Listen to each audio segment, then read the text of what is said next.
Ladies and gentlemen, again, as part of trying to bring as much different sort of content, I saw this gentleman speak at the Hospitality New Zealand conference last year, and it sort of opened up my mind and a lot of other people about reimagining your food and beverage. And I know a lot of hotels and accommodation operators with the advent of Uber Eats and so many great restaurants. And I mean, Sam, I went for a walk down George Street last night. I'm like, oh my God, all the ones just lined up. Everyone had a unique theme and everything. And just wanted to invite Sam, probably the most amazing food and beverage operator in Australia, Merivale, to talk about accommodation as a destination, how you can reimagine your food and beverage. Please welcome our keynote speaker, Sam Egerton, who's the General Manager, New Projects for Merivale. Please welcome Sam. Thank you. Great. Very good. Thank you very much for having me today. Appreciate you all taking your time to listen to a little bit about me and where I come from and how our business works. As Adrian mentioned, my name is Sam Egerton. My current role is the General Manager of New Projects for Merivale. As my accent probably gives it away, I'm originally from New Zealand. I came here in 2006 and joined Merivale in 2011. I grew up with the business in a lot of ways. I spent some time working across the entire business, and the role prior to this one as the group bars manager. Worked in every sort of bar of every facet and served a drink and probably polished a glass in every venue as well. But more recently, in my current role, in its simplest sense, what I'm accountable for is whenever our business decides to build something or buy something, I work with an incredibly talented team and we bring that to life. And that's from architects, designers, obviously Justin, his sister Bettina. We work with amazing executive chefs, talented beverage experts, people in the nighttime economy space. So depending on what it is that we're creating, we work with that team and bring that to life. So this job has been an interesting one. 2 weeks ago, we reopened Chinese Laundry. For anyone who remembers that space, was around for 20 years. Then the very next week, I was in a members club at 6 o'clock in the morning, opening a cafe. So the job does change, and that's probably what makes it so exciting. During my 4 years in the role, we've opened our first venues outside of Greater Sydney, down in Narooma. We've opened our first venue outside of New South Wales in Victoria at the Lawn Hotel, which is this image up here. And then more recently, during that period, I should say, we took over looking after food and beverage for both Allianz Stadium and the Sydney Cricket Ground, where I spent about 1.5 years operating as the general manager. So no 2 days are the same, which keeps it interesting for sure. You're probably all aware of Justin, his family, but I guess as a reminder, this is a family-owned business that's been around since the late 50s in hospitality. Justin's parents were originally in the fashion business. There's some kind of wonderful synchronicity that we are now opening venues in Victoria, because at the sort of the peak of their kind of fashion empire, they had stores both across Sydney and Melbourne. But one of the things that Justin really talks consistently about is the importance of the experience.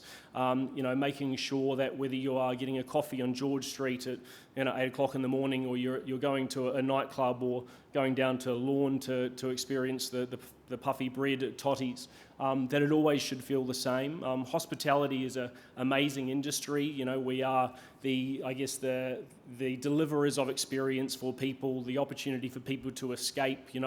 It's a pretty weird time out there at the moment, and so when people come to our venues, your venues, they're choosing to do so, and they're choosing to try and maybe celebrate something that's important that's happened in their life, or maybe commiserate something that is kind of notable. And just remembering how much of a powerful moment that is, and to really always make sure that the experience that we deliver to people coming through the doors is always as high as it possibly can be. And this, I guess, passion or drive or desire from Justin really comes from his parents. The way that they looked at the fashion industry was not just selling clothes, it was a holistic experience. You could go into his Mr. John's shops and listen to the latest Beatles albums. One of the kind of notable pieces that Mr. John and Merivale introduced to Sydney during their time, or Australia during their time, was the mini skirt, which I think is a pretty wonderful thing to say. And I guess that passion has definitely translated across to how we operate every single day, and making sure that the experience you get is always of the highest possible level.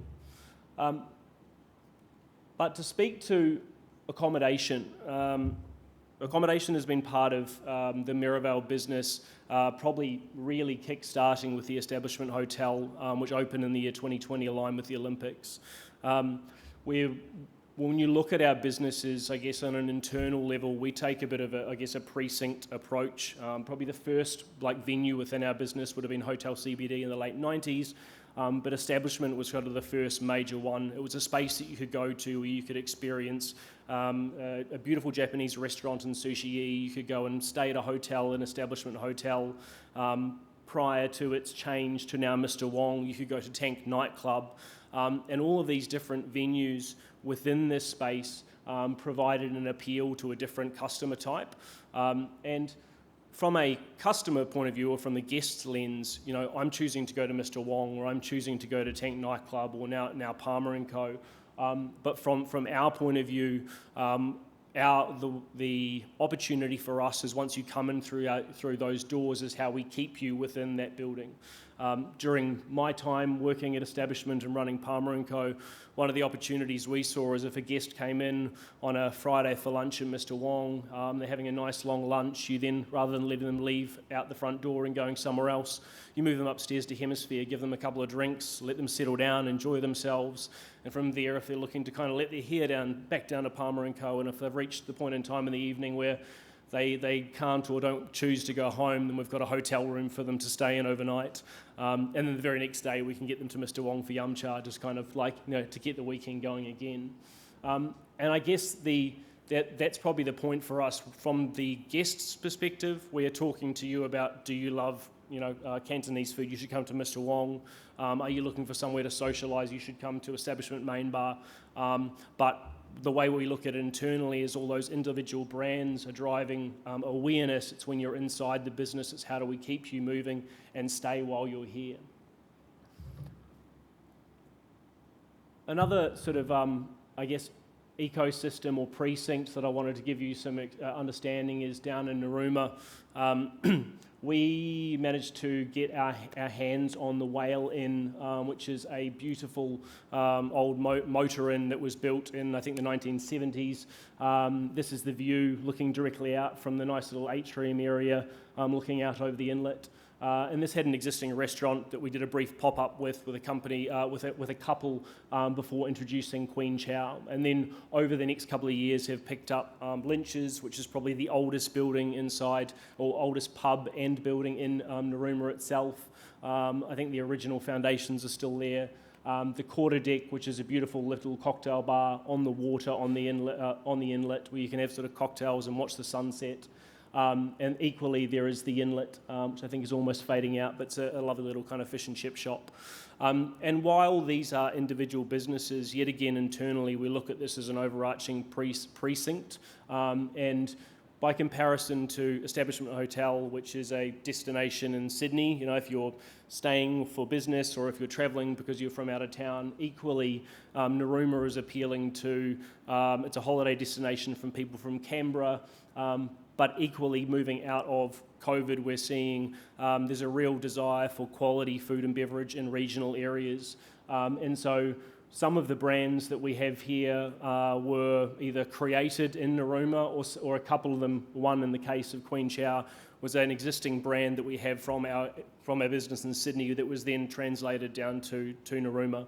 Queen Chow was opened in 2016 in Enmore. We opened another venue in Manly, and more recently opened the one down in Narooma. And for us, that has, I guess, a twofold approach. If you have heard of our business and you're travelling from Sydney, you know that you can stay at the Whale Inn, you can stay at the Surf Beach Caravan Park, you can stay at Lynch's upstairs above the pub, and you know that there's going to be quality food and beverage that you can rely and trust on. And I think that's something for people when they're holiday making is very important. And then equally, people who maybe have not been to our businesses before, who might live around that part of New South Wales, or people who may have just never been to our venues before but have heard of Merivale as a food and beverage brand, it gives them a reason to come to Narooma and experience those products.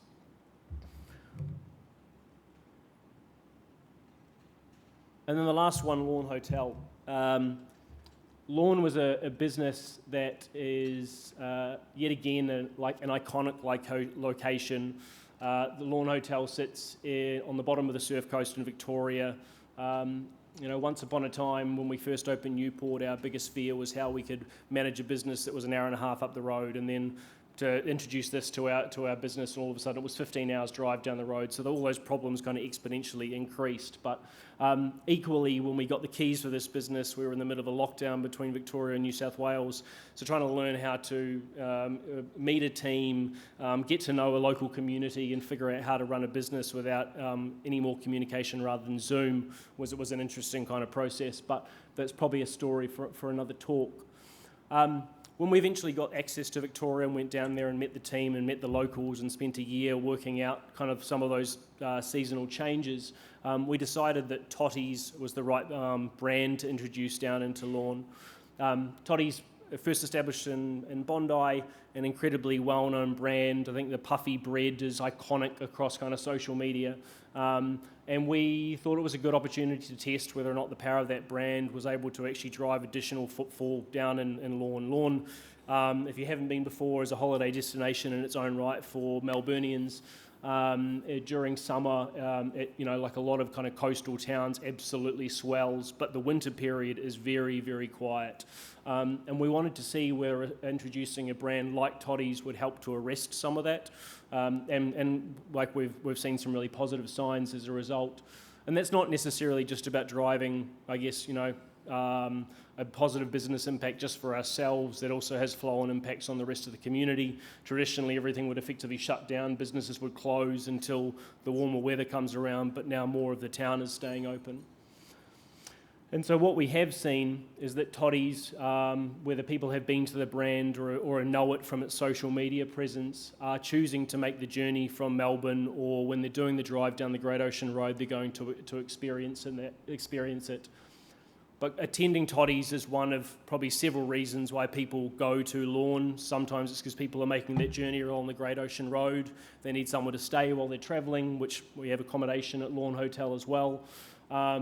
Maybe they are, have been going there for their entire life, with their family, and now this gives them another way in which they can experience it. And that is probably the common theme with the three different precincts that I've shown you, is that we see the opportunity that we have strong standalone brands that we try and talk to a specific customer or guest segment, but when you are here, there is more for you to experience. The accommodation is an opportunity within the overarching theme, and I know that in comparison to the majority of people here, accommodation for us is a part of our business and not probably some of the leading reason. But for people that are looking for places to stay in iconic locations such as the Lawn Hotel or in Narooma, then there is the opportunity to do so.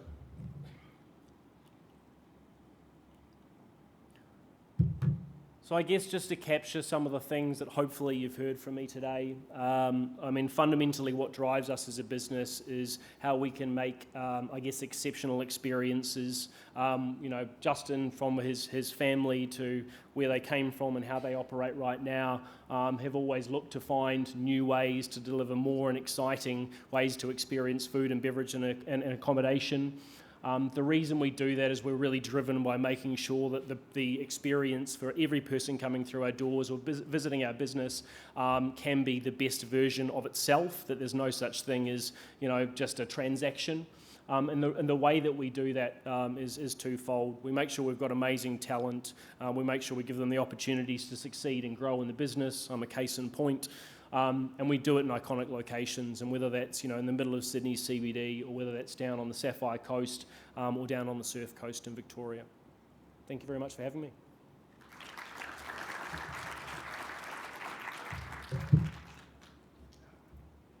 Any questions for Sam? Is there any questions for Sam while we've got him? What role does loyalty play in Merivale, and do you have a loyalty system that rewards your patrons or guests who might be one day in Lawn, another day in Narooma, or somewhere, one of your many outlets in Sydney? Good question. We don't have like an overt loyalty system per se. I think like a lot of businesses have explored the viability of apps and that kind of stuff, but it's never been something that we've seen the value in taking through. I think at the same time though, we're in a wonderful time where data is rich. One of our partners, 7 Rooms, lets us know if a guest is coming back. Especially now that you have people, as we're moving regionally, we can see whether a guest who's booked in at the Whale Inn has been to Queen Chow in Inmore before, or if they're a first timer, and that helps us kind of curate our approach. And then I think we are now using some of that data we are using some of that data on the back end for how we talk to guests that come and join us a number of times. So probably not as established as some other comparisons in the market, but yeah, that's how we approach loyalty. Okay, all right. Thanks. As a long-time Sydney Swans supporter, what I'd like to say that what a difference your catering has made at the SCG, and I think Totty's in the dining room is a perfect example where you're using QR codes to speed up the order and where you turn the seats over. So heads up. Yeah, thanks, Ted. For that. Thank you very much. Yeah, Sam, just one question from myself and then we'll sort of wrap it up for the panel. There's a lot of small operators here who may have a breakfast room or something, and we did this in Perth and they said, the restaurant's really lost its touch. Hotels are now the old days where there's a hotel reception and there's a hotel on the side. What advice would you give to a lot of the independent and small operators here to reimagine their food and beverage? I know you talked a lot about experience. Someone said over there, if you want a food and beverage, you should build a hotel around the food and beverage experience, not just have it on the side. So hard question, but there's a lot of small operators here. Look, I couldn't say definitively what the answer is, but having been through some recent experiences that I could probably draw on, I think we need to the opportunity is to decide whether you want to have an offering that speaks to every single guest, that allows you to do everything you could possibly want. That's probably maybe traditional as far as an experience when you go to a hotel, or you have something that actually is standalone, that has a unique identity, that while might mean that some people go, oh, this isn't for me, but it's actually it's a standalone experience that you can only have at that location. And I think that's where Toddy's might not speak to every guest, but people who want to eat great Italian food in that style will go to that. So I'd suggest that's worth exploring. All right, no worries. Thank you. Thanks, Sam. Sam, you're on the next panel. Thank you.